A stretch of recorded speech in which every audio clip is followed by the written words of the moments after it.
მოგესალმებით. დაგიბრუნდით საჯარო გაშლით, მადლობებით, დიდი სიყვარულით და მონატრებით. ახლა გაგიკეთებთ საჯარო გაშლას ესეთ შეკითხვაზე. რა არის ადამიანის შიშები? თქვენთან მიმართებაში, ანუ რისი ეშინია? საერთოდ ეს გაშლა არის ისეთ ურთიერთობებზე, რომლის დალაგებაც გიჭირთ. ან თქვენ შეიძლება გგონიათ, რომ ვიღაცასთან უბრალოდ კონფლიქტში ხართ, მაგრამ სინამდვილეში ყველანაირი კონფლიქტი და აგრესია მომდინარეობს შიშიდან, ხო? რომ აი ყველას რაღაცის გვეშინია და იმიტომ ვიქცევით ისე, როგორც ვიქცევით ხოლმე, ხო? ნუ საუბრობ ძირითადად არაჯანსაღ ცოტა ტოქსიკურ ურთიერთობებზე. ხაზს უსვავ, რომ მნიშვნელობა არ აქვს პირად ურთიერთობაზე ჩაიფიქრებთ, სამსახურებრივ სიტუაციაზე, ოჯახის წევრთან, მეგობართან ასე შემდეგ. ჩაიფიქრეთ ცოტა ტოქსიკური, კონფლიქტური ურთიერთობა ნებისმიერ ადამიანთან, მნიშვნელობა არ აქვს. ჩაიფიქრეთ და მე გაგიკეთებთ გაშლას, რისი ეშინია ადამიანს თქვენთან მიმართებაში და რატომ იქცევა ასე.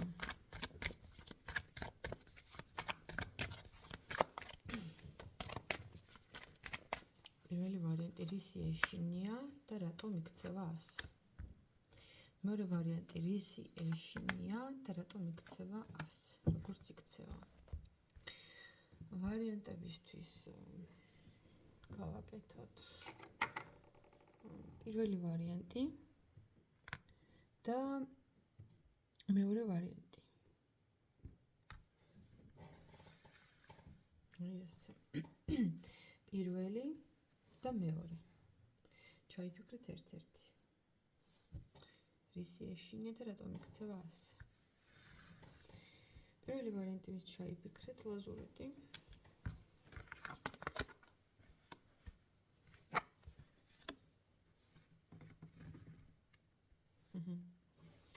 ნუ დავიწყებ იქიდან, რომ ადამიანს ეშინია, რომ თქვენ დაგკარგავთ, რომ დაუსხლტებით ხელიდან, ეშინია, რომ კონტროლს დაკარგავს თქვენზე, ეშინია, რომ თქვენ შეიძლება ისე წახვიდეთ მისგან, რომ უკან არც მოიხედოთ. ნიშნულობა არ აქვს, ახლა ვიმეორებ კიდე ერთხელ, ნიშნულობა არ აქვს რა ურთიერთობაზე ჩაიფიქრეთ, სულ რომ ნათესავი იყოს თქვენი და ოჯახის წევრი, ადამიანს იმის ეშინია, რომ თქვენ მას მიატოვებთ. რომ თქვენ წახვალთ, ბედნიერი იქნებით და თვითონ დარჩება იქ, სადაც არის, როგორც არის და ასე შემდეგ. მოდი ჩავყვეთ მისი მთავარი შიშები თქვენთან მიმართებაში, პირველი ვარიანტი.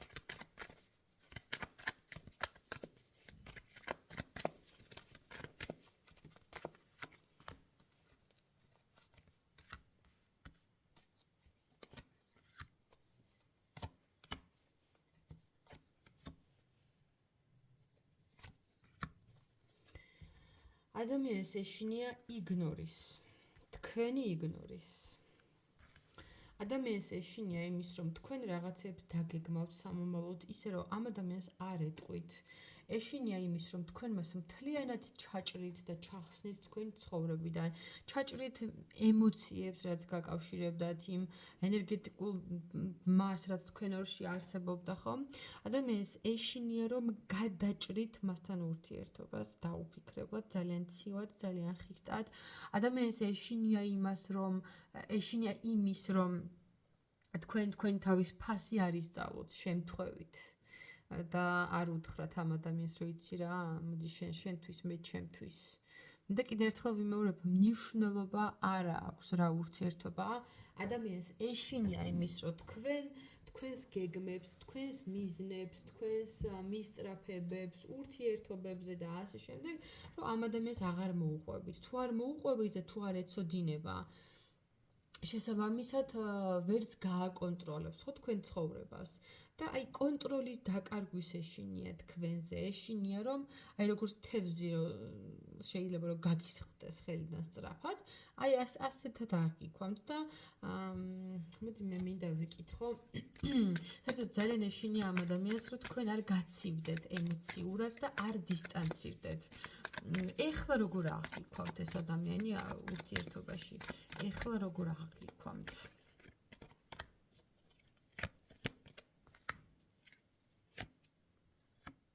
როგორ აღიქვამთ და ფიქრობთ, რომ თქვენ არჩევანის წინაშე ხართ?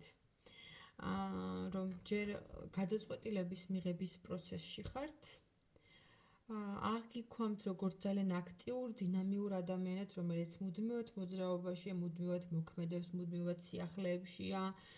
სულ რაღაცა ახალს იწყებთ, აკეთებთ, შეიძლება ბევრი ჰობი გქონდეს და ამ ყველაფერს პრეზენტირებას ახდენთ ძალიან ლამაზად, გიყვარდა თქვენი თავის გამოხატვა, თუნდაც სოციალურ ქსელებში აქტიურობა, ну რაღაც. ყოველ შემთხვევაში ადამიანი ხედავთ, რომ თქვენ ხართ რაღაც ძალიან თავისუფალი, ლაღი, უკომპლექსო, შეიძლება თვლიდეს, რომ გარკვეულწილად პოპულარული ხართ, აღიარებული ხართ. ახლა მე არ ვამბობ იმას, რომ მაინც და მაინც შეიძლება ახლა ყველა სუპერვარსკვლავი იყოთ და რაღაცა მღეროდეთ და ცეკვავდეთ და პოლიტიკოსი. მოკლედ, თქვენ სოციუმში და თქვენს გარემოცვაში ხართ დაფასებული, პატივსაცემი ადამიანები და ნუ ყოველ შემთხვევაში ეს ადამიანი ესე გხედავთ. და აი ესეთი ვარსკვლავური რო ხართ, ამ ადამიანს ეშინია, რომ აი შემთხვევით სადავეები არ მოუშვას და არ გაექცეთ უხეშად რო ვთქვათ რა, მაგრამ ძალიან პირდაპირ. და ეხლა შემდეგი შეკითხვა გქონდა, რატომ იქცევა ისე როგორც იქცევა? იმიტომ რომ გელოდებათ. აი ადამიანი ცდილობს, აი იცი რა გამახსენდა ეხლა ამ გაშლაში?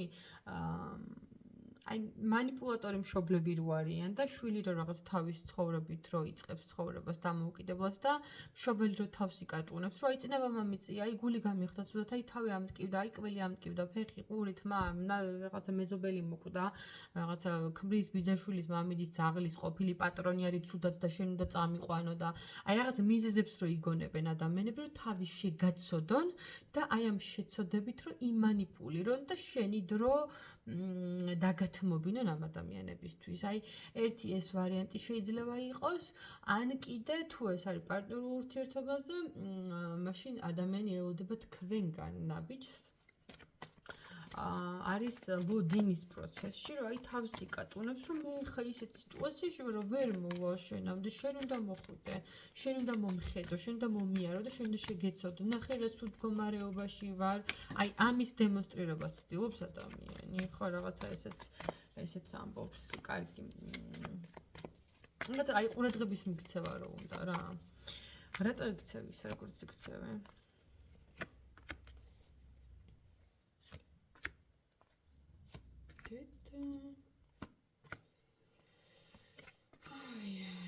ესეც კარგი ისე გყავთ. რატო იქცევა და იმიტომ რომ ძალიან კარგად თიაზრებს თქვენ ვინა ხართ, რა შეგიძლიათ რომ სადღაც გულის სიღრმეში ფიქრობს კიდეც რომ თქვენ მასზე ბევრად უკეთესი ხართ, ბევრად მეტი შეგიძლიათ. იმიტომ რომ ადამიანი ხედავს რომ თქვენ მუდმივად იზრდებით, სულ ვითარდებით. აი თქვათ თუ ეხლა ერთმანეთს არ ელაპარაკებით და კონტაქტი არ გაქვთ, აი სულ იგებს თქვენზე სიახლეებს, ან სოციალებში თუ შემოდის, ხედავს რომ აი ყოველჯერზე თქვათ სამსახურეობრივად უფრო ახალ და ახალ პოზიციებზე ხართ, ან რაღაცა იყიდეთ მნიშვნელოვანი. მოკლედ, აი ნუ ხედავს რომ თქვენ მიდიხართ წარმატებისკენ, თვითკმარობისკენ, რომ ძალიან შრომის მოყვარე ხართ, რომ ძალიან ბევრი რაღაცა შეგიძლიათ დამოუკიდებლად მარტო მაკეთოთ და ადამიანი ესე იქცევა, იმიტომ რომ თქვენში ხედავს ძალიან დიდ პოტენციალს და ჯერ ერთი სურვილი აქვს, რომ თუ ესეთი აქტიური ხარ, მაშინ ჩემთანაც აქტიურეო, რაღაცა ეგეთი გაწყობაც აქვს, ხო, ანუ უცნაურია, მაგრამ აქ. და მეორე იმიტომ იქცევა, რომ манипуლირებს, კი. манипуლირებს, რომ ვითომ შეგაშინოთ, რომ იცი რა, შენ თუ ეს მოიქცევი, მე წავალ და მიგატოვებ და რაღაცა ბლაბლაბლაბი, მაგრამ ხედავს, რომ ეს არ მუშაობს თქვენზე. არაფრით ეს არ მუშაობს, მე მგონი, რომ თქვენ დიდად აიდნოშიც არ უნდა მოგდიოდეთ რა, წადიო რაღაცა ეგეთი განწყობა გაქვთ. აი რაღაცა ეს ძალიან ამსხურავს მის თვითშეფასებას და წარმოდგენებს საკუთარ თავზე, რაც აქამდე ჰქონია ყოველ შემთხვევაში, ხო? ეგონა თავისი თავი ძალიან თავდაჯერებული და ძალიან შეუცვლელი თქვენთვის აღმოჩნდა, რომ თურმე თქვენ ძალიან უპრობლემოთ და ძალიან მშვიდად შეგიძლიათ გააგრძელოთ ცხოვრება მის გარეშე. რატო იქცევი ესე როგორც იქცევი? პასუხი გაქვს. აიცა გულის სიღრმეში ამ ადამიანს მართლა გულწრფელად და ძალიან სუფთა ემოციები აქვს თქვენთან მიმართებაში, მაგრამ აგეთი ცფიერია. ეგეთი ქცევის მოდელი აქვს, რომელიც ძალიან ხშირად გასდიოდა ხოლმე ადამიანებს. ხო, აი ქართული ანდაზაროა, ბავშვს რო ეკითხება რატო ტირი ხარო, გამდის და ტირი ვარო, აი ზუსტად ეგეთი რაღაცა ახლა აქაც, აქამდე ყოველთვის ყველასთან ეგ გამოსდიოდა და ეხლა თქვენ რაღაცა შეხვდით ცოტა უფრო მაგარი და ცოტა უფრო ყოჩაღი და ხოშეთ რო თქვა ფეხებზე დაიგიდეთ რა. ნუ თვითონ ესე ფიქრობს ყოველ შემთხვევაში. საინტერესო იყო პირველი ვარიანტი, აბა დამიკომენტარეთ რეალურად რა ხდება, იმიტომ რომ თქვენც ისეთი ყოჩაღები ხართ რა. არც თქვენ არ უნდა უთმობდეთ მარტივად ამ ადამიანს თავის ხუშტურებს. გელოდებით კომენტარებში და ლაიქებში. ეხლა გადავდივარ მეორე ვარიანტზე, ამ ვარიანტს არ განვცადებ ცალკე, ის შეურევ. თქვენთან აბა რისი ეშინია ადამიანს მეორე ვარიანტი და რატომ იქცევა ისე როგორც იქცევა? რამდენი ილუზიებია. რატო იქცევა ესე მეორე ვარიანტი?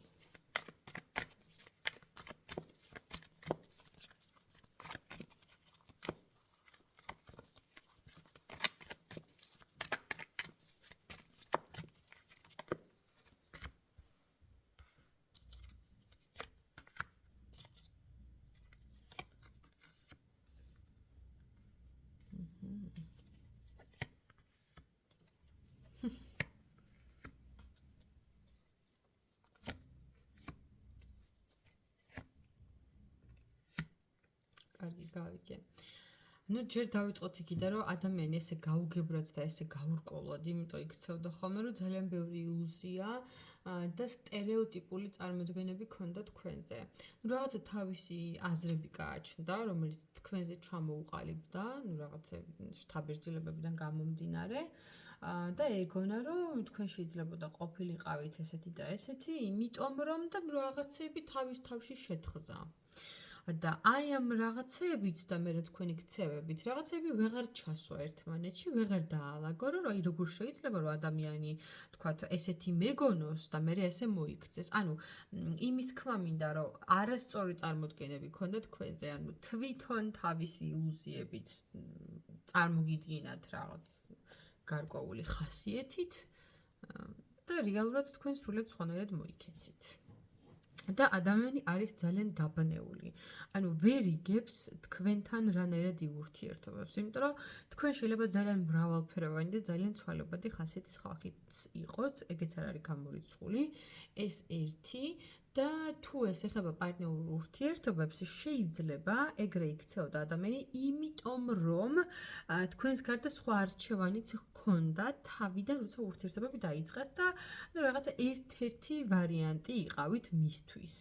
მაგრამ ეხლა ამ მომენტისთვის ადამიანი ესე იქცევა, იმიტომ რომ მე ვფიქრობ, რომ შერიგება უნდა ადამიანს. მე ესეთი შთაბეჭდილება მრჩება, რომ აი შერიგება, ურთიერთობის დაალაგება და მე მგონია, რომ ადამიანმა რაღაც ნაბიჯი გადმოდგა იმისთვის, რომ ეს ურთიერთობა დაალაგებულიყო თქვენ ორ შორის და მოვიდა რაღაცა ძალიან ისე დინჯად, მშვიდად, თავდაჯერებულად, რომ ეგონა, რომ თქვენ ანუ მის მაგაქცევას ეგრევე აყვებოდით რა.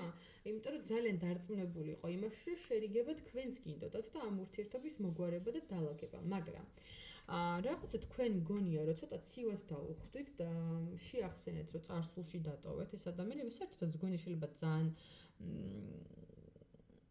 აი ძალიან იგნორში დატოვეთ შეიძლება ეს ადამიანი, აი რაღაცა გააკეთა და თქვენ არანაირი პასუხიც კი არ დააბრუნეთ მაგ ყველაფერზე. ხო და სხვათა შორის აი თქვენმა იგნორმა ამ ადამიანის განწყობაც შეცვალა, რომ შენ ესე იქცევი, მაშინ მე კიდე ესე გავაკეთებ, მე კიდე ესე მოგიდგები და თვითონაც რაღაცა ძალიან ხის ენერგიებში შევიდა, ახლა ძალიან ესეთი უცებ გაბრაზდა, პირდაპირ გეტყვით და რაღაცა ეგოზე მოხვდა თქვენი ესეთი ცივი უკარება, დამოკიდებულება, მაგრამ ადამიანი იაზრებს იმას, რომ ესეთი თავდაჯერებული თქვენთან არ უნდა მოვიდეს და ძალიან კარგად იაზრებს იმას, რომ ცოტა ქედი უნდა მოიხაროს თქვენთან ურთიერთობაში. ანუ თვითონ ეგრე გონია, რომ თქვენ მაგას ითხოვთ, თქვენ მისგან ითხოვთ ცოტა სიამაყისა და თავდაჯერების დონის თქვით ჩამოწევას. ესე ფიქრობს და სხვათა შორის ადამიანი ესე ფიქრობს, რომ თქვენ სთხოვთ მას, რომ დაგანახოთ, რომ როგორი უბედურია თქვენს გარეშე თუ რაღაცა. მაგრამ თან ადამიანი იცი როგორ რაღაცას ამბობს, რომ ან ჩვენო ბედის წერამ შეგვახედრავ ერთმანეთს, ჩვენო კარმული ადამიანები ვართო და რას ნიშნავს ხე შენო უარს მეუბნები. ხა მგონია რომ ადამიანს შეიძლება ძალიან ჯეროდეს კარმული ურთიერთობების, ბედის წერის, იმის რომ შემთხვევით არავის არ ხვდება და საერთოდ გონია რომ თქვენი შეხვედრაც არ იყო ჩვეულებრივი ამბავი და რაღაცა გონია რომ სამყარომ ან ღმერთმა გამოუგზავნო თქვენი თავი. ხო, ესეთი აზრებიც უტრიარებს ამ ადამიანის თავის თავში და არ გამოვრიცხავ იმას რომ ამ ადამიანს შეიძლება ოჯახიც კი უნდა ჯერ კიდევ რაღაც არ არის გამორიცხული. უბრალოდ იმასაც ხედავს, რომ თქვენ ტრადიციული, კონსერვატული ოჯახის და ურთიერთობების შექმნაზე დაგითანხმოთ, ეს იქნება ძალიან რთული, იმიტომ რომ თვითონ ეს ადამიანი არის ძალიან კონსერვატული შეხედულებების, ძალიან ტრადიციული და იაზრებს, რომ თქვენი მაგ ჩარჩოებში მოქცევა იქნება ძალიან რთული. ძალიან ძლიერ ადამიანად გხედავთ, მინდა გითხრათ პირველი ვარიანტი და მე მაინტერესებს ახლა, აი ამ მომენტისთვის, როცა ვიდეოს უყურებთ, ეს ადამიანი როგორ აღიქვამთ თქვენ, აი მის თვალში ახლა როგორ ხართ, რანაირი, რა ვიცი.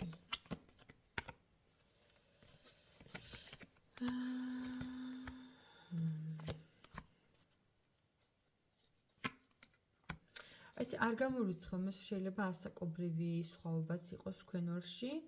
და რაღაც აი როგორ დამოკიდებულება აქვს, იცი რომ თითქოს ნიშნულობა არ აქვს ამ ურთიერთობაში დიდი ვინ არის და პატარა ვინ არის ასაკით, მაგრამ ესეთი განწყობა აქვს, რომ თითქოს თქვენ ძალიან ინფანტილური ხართ, ბავშვური ხართ მის წარმოდგენებში, რომ თქვენ ბევრი რაღაცა არ გესმით, ბევრი რაღაცა არ იცით და მას გადაწყვეტილი აქვს, რომ თქვენ რაღაცები უნდა გასწავლოთ, აგიხსნათ, რაღაცა მკაცრი დედიკოს თუ მამიკოს როლით შემოდის ეს ადამიანი თქვენ ცხოვრებაში. ნუ რა ვიცი, თვითონ ეგრევე გონია, რომ ჭკვიანი კი ხართ და ახლა ზოგადად ხედავს რომ რაღაც შეიძლება ძალიან ინტელექტუალური ადამიანები იყოთ, კითხვა გიყვარდეთ, საინტერესო რაღაცა პოდკასტების მოსმენა თუ რაღაც, ანუ თქვენს ინტელექტუალურ მხარეს აღიარეს, მაგრამ ცხოვრებისეულად უფრო გამოუცდელი და უფრო პატარა გონი ხართ და შეიძლება გონია რომ ცოტა თავქარიანი ხართ და გიქრით. ან შეიძლება პირიქით თქვენ ხედავდეთ მას. მოკლედ ეს რაღაცა ინფორმაცია მოდის ძალიან, რომ ამ ურთიერთობაში არის ერთი ძალიან თავქარიანი და მეორე ძალიან დასრული და ძალიან ჩამოყალიბებული.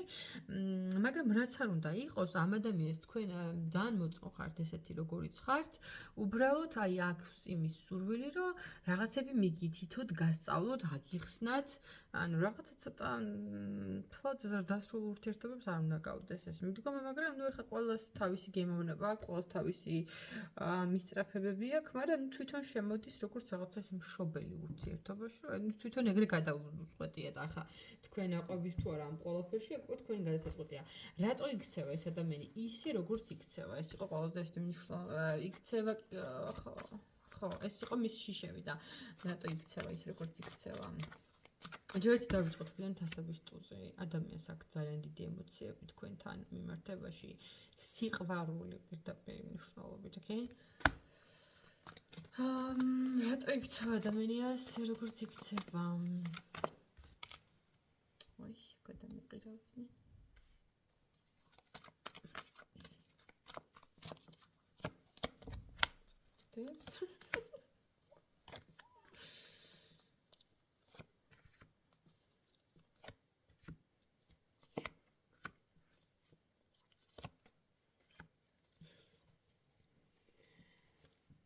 თქვენ მას თავი შეაყვარეთ ისე რომ მგონი არც გიცდიათ და არც არაფერი გაგიკეთებიათ ბევრი საამისოდ.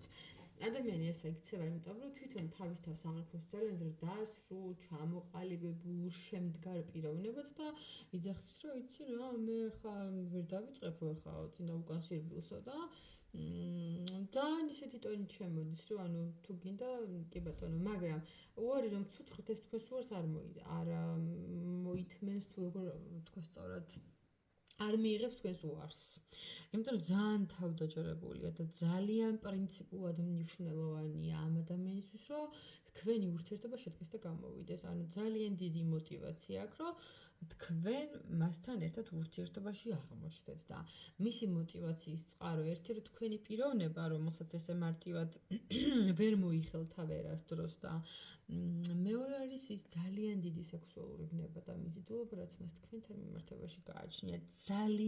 ძალიან დიდი ვნება და ფაქტობრივად შემიძლია ვთქვათ და ობსესიური, ანუ აკვიატებული განწყობაც შეიძლება ჰქონდეს, არ გამოვრიცხავ აქ არანაირად ამ ვარიანტში და თulis რომ თვითონ ხო ესეთი შემდგარი და ესეთი სიმპათიური და ესეთი ლამაზი და აი თქვენ მას შეეფერებით. ანუ მისი შესაფერის ეს შესაფერის ადამიანის ყაბელგან კი არ არიან, ან ძალიან თავდაჯერებულია, იცი? და გადაწყვიტა რომ თქვენ მას შეეფერებით და შანსი მოგცათ რა, ანუ ესე ყაბელასთანო ესე კი არ ვიქცევიო. ну რაღაცა ძალიან გადაწყვეტილი აქვს რომ ეს თუ მამაკაცი ყავთ შაფიქრებული და მე ვფიქრობ რომ ხო ну ეხა იმპერატორი და იმპერატრიცა კი ამოვიდა აგერ რას ქესიც არ უნდა მიყურავდეთ წყულში ამოხვედით იმპერატორიც და იმპერატრიცაც და ну აი ეს ხედავთ ზუსტად რომ თქვენ ერთმანეთის შესაფერი სიწყვილი ხართ რომ ერთმანეთს შეეფერებით ერთმანეთისთვის დაბადებულები ну რაღაცა ეგეთი აზრები აქვს და წარმოდგენები თქვენს ურთიერთობებში უბრალოდ ადამიანი ფიქრობს რომ აქამდეო ძალიან ესე ვიქცეოდიო არასწორი სტრატეგიით და ეხლა გადაწყვეტილი აქვს რომ უნდა შეცვალო სტრატეგია. ახლა ნახეთ სიკვდილი და კვერთხების ხედავთ ხო? რას ნიშნავს? რომ ანუ ტრანსფორმაცია მოახდინოს, რომ თავის პრეზენტირებას ახდენდეს როგორც კვერთხების მეფე, იმიტომ რომ გონია რომ თქვენ ასეთი ფორმით უფრო მოგეწონებათ. ну ესეთი წარმოდგენა აქვს ამ ადამიანს. ახლა რას ნიშნავს კვერთხების მეფეზავით მოსვლა, რომ აი ძალიან თავდაჯერებული მაჩოს სტილით და იმიჯით და ქცევებით თუ მოვა, აი მართლა ძალიან მე ესე ვეძახი ხოლმე მაჩო ტიპები არიან ხოლმე კვერთხების მეფეები. ანუ ესე თუ შემოვა თქვენ ცხოვრებაში, გონია რომ თქვენ ესე მოიხიბლებით და მე მაინტერესებს რეალურად როგორი ტიპაჟია ეს ადამიანი. ანუ არ იყოს შემთხვევით ის მომენტი, რომ რაღაცა ნიღაბი მოირგოს იმისთვის, რომ თქვენთან ურთიერთობა გამოვიდეს და მე ურთიერთობაში სხვა ხასიათის ადამიანი არ შეგრჩეთ რა. იმიტომ რომ ეგეთებიც ხდება ხოლმე. როგორია ეს ადამიანი გიყურეთ?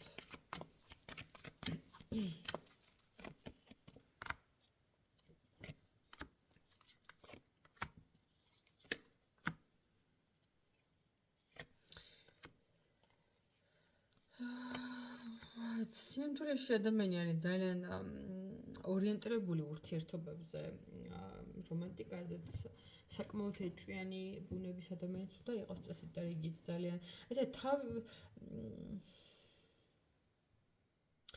აი ხომ მოწონს თქვენი თავნებობა, ის რომ ესე მარტივად არაყევით ურთიერთობაში და ეს ყველაფერი, მაგრამ სინამდვილეში მის გვერდით პარტნიორი უნდა ძალიან ესეთი ტრადიციულ, კონსერვატიულ სტილში, ცხოვრების წესში, ანუ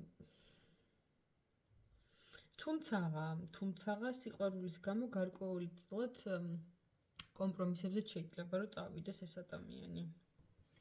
სინამდვილეში ეს მაჩო იმიჯი რაც შეიძლება რომ მოირიგოს ამ თქვენმა ვაჟბატონმა სინამდვილეში ეგეთი თაც არ არის ეს უფრო ინტელექტუალური ტიპაჟია რომელიც კონფლიქტურ სიტუაციებში შეიძლება ძალიან სარკასტული გახდეს პრობლემებს რო უბრალოდ რაღაცა ძალიან ლოგიკური მსჯელობით აგვარებს და არა რაღაცა იმ აქტიურობითა და იმ ენერგეტიკით რასაც ვთქვათ მაგალითად პროცესის სტიქის ხალხში ვხვდებით მაგრამ ნუ რა ვიცი ახლა გეუბნებით თქვენთან ურთიერთობაში რაღაცა კომპრომისებზე შეიძლება რომ წამოვიდეს მაგრამ ისიც იცოდეთ რომ ძალიან ეჭვიანი ადამიანია თავისი ბუნებით და ძალიან მესაკუთრეც ეს იყო ჩემო ძვირფასებო ჩემო ლამაზებო და ყოჩაღებო პირადი კონსულტაციებისთვის ნომერზე 511-14-91-68 შეგიძლიათ დამიკავშირდეთ WhatsApp-ზე, Viber-ზე ან Telegram-ში. ახლა კი გემშვიდობებით და გელოდებით ლაიქებში, კომენტარებში. გამოწერა არ დაგავიწყოთ ჩემი არხის და გაზიარება თქვენი მეგობრებისთვის და ახლობლებისთვის, ვისაც უყვართ ტაროს გაშლების მოსმენა. ახლა გემშვიდობებით, ბედნიერებას და წარმატებებს გისურვებთ ნახვამდის.